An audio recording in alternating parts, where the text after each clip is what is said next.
What's up guys, welcome back to Silicon Tech. Now in my last two videos I've been talking about the all new MacBook Pros, their new design and the two new chips that's powering them. So in this video I want to talk about the pricing, and that could be a concern for a lot of people and for good reason, because depending on how you spec these machines, those prices can definitely get out of bounds very quickly. So I want to go over not only the pricing, but kind of what's the needs. What do you need these machines for? If you're thinking about getting these machines, like what are you be utilizing them for?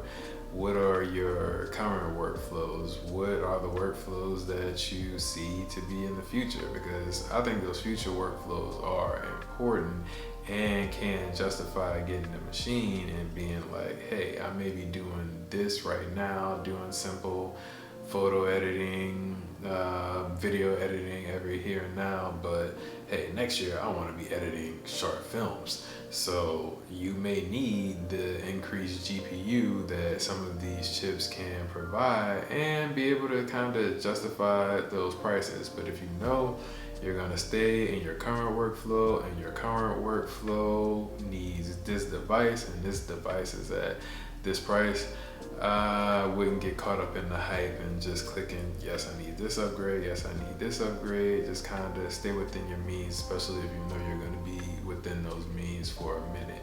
So on to the pricing.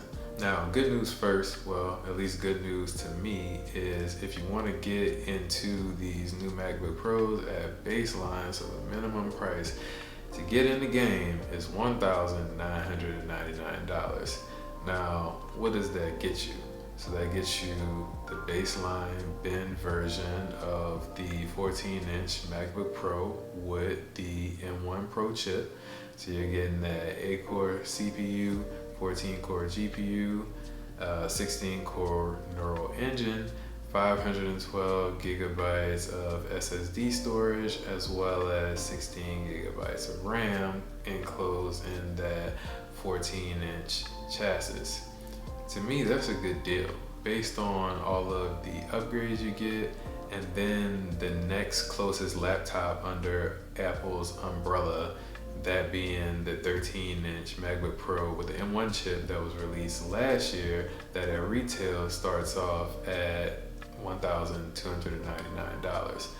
So if you were looking at the 13-inch MacBook Pro with the original M1 chip, you have to kind of consider all of the upgrades you'll be getting for that $700. One, you're getting a bigger screen. Not only are you getting a bigger screen by an inch, and even though that doesn't seem that much when you look at that increase side by side, you'll agree that you can get more done and it'll just be a better overall experience. And even if that doesn't sway you, you get an overall better screen quality with that, with being the mini LED liquid XDR retina display. So you essentially get this display that is capable of displaying HDR better, being better for whatever editing you're doing, and just overall in media consumption. So that goes into that $700 increase just at that baseline M1 Pro 14-inch. Also, you have to consider the ports that you're getting.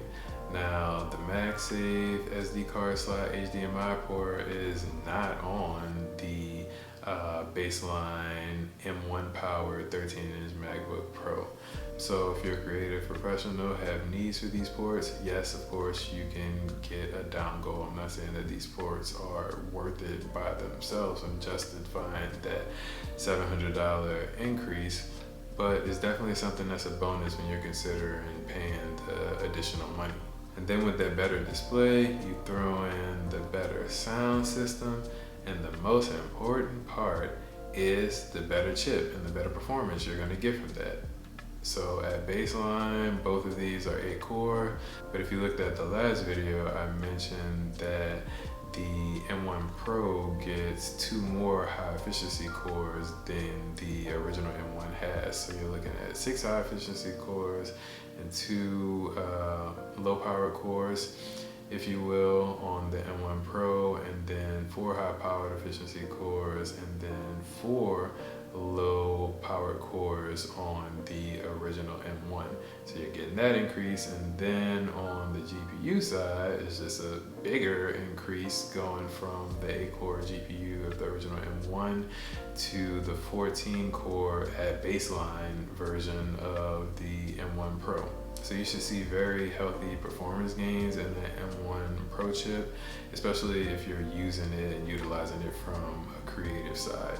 Another thing I want to mention when it comes to comparing the baseline 14-inch MacBook Pro to the baseline M1 13-inch MacBook Pro is the amount of RAM you get. So on that baseline 14-inch, you're getting 16 gigabytes of unified memory.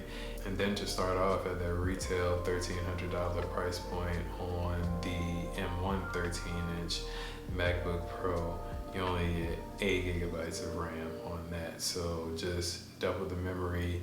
Keep that in mind when you're looking at that increase of the $700. And then the last thing, which is important to a lot of people, is the SSD storage. Now at baseline for the M1 powered MacBook 13-inch, you're getting 256 gigabytes of storage from a inferior SSD.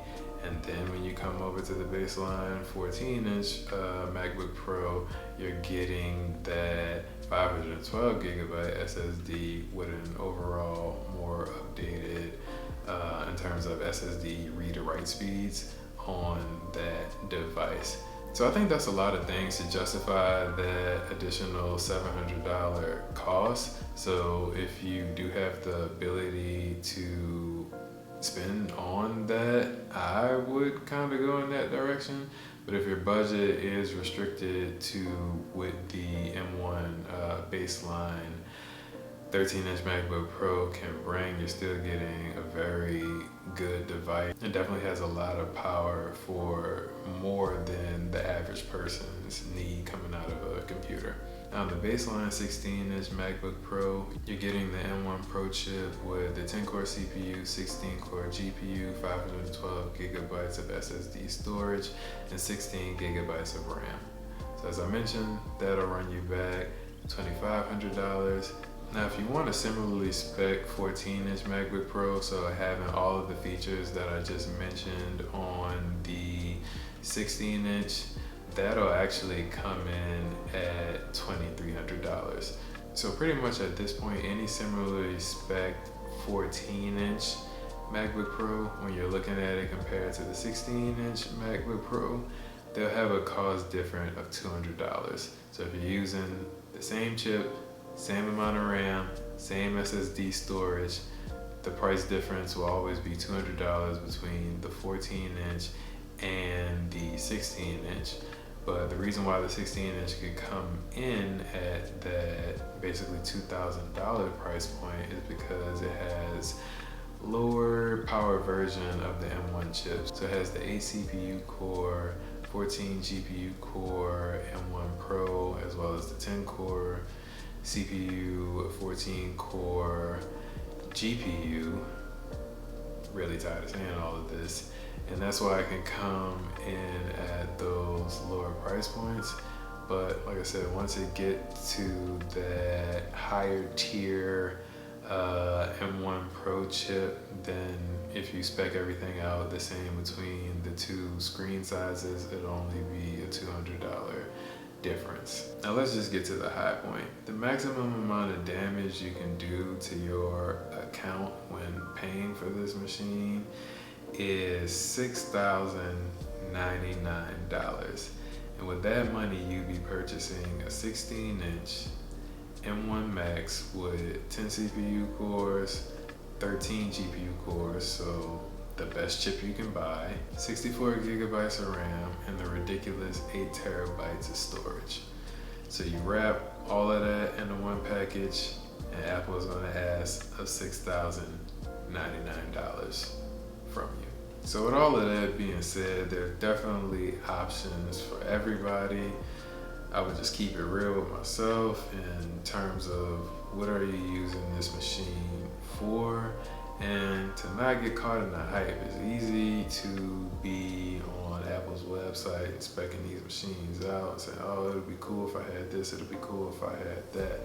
And I don't really really speak down on what you want in the future, but like I mentioned, you just got to keep it real with yourself. What tasks do you do today, and what tasks can you realistically see yourself doing in the future that will warrant the spec for this machine and warrant the cost that it's going to take to come from you to fund this machine. But that's all I got. If you have questions about anything I covered in the video or that I didn't cover in the video, definitely let me know in the comments. Like the video if you did just that, and consider subscribing to the channel. Thanks for watching. See you on the next video, and peace.